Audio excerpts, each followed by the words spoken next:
السلام عليكم ورحمة الله وبركاته.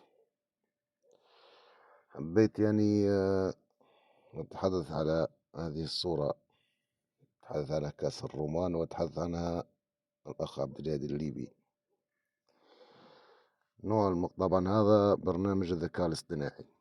لا تقول لي كلام شخص جاهل أو كلام شخص متعلم. هذا ذكاء اصطناعي، أي سؤال حتسأله أو أي صورة حتبعثها له هيشرح لك عليها بالتفاصيل المملة. تبذل نوع هذا المعدن لهذا الغطاء.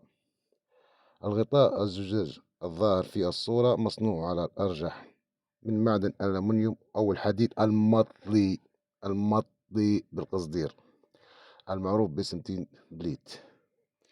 هيك كيف تميز بين الاثنين؟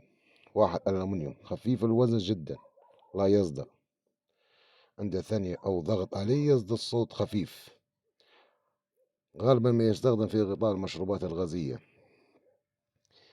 اثنين، النوع الثاني هذا الغطاء الأول اللي يقول لك ما فيش غطاء ألمنيوم للمشروب، لا فيه.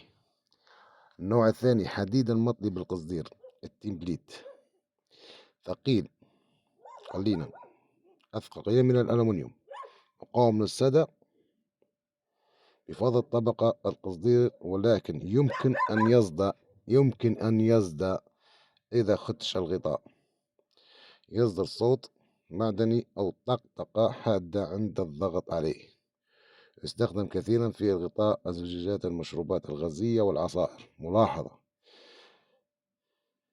إذا جربت وضع المغناطيس الصغير، إذا وضعت المغناطيس الصغير على الغطاء مش كبير نفس في يدك يا أخ عبد الهادي، غطاء صغير،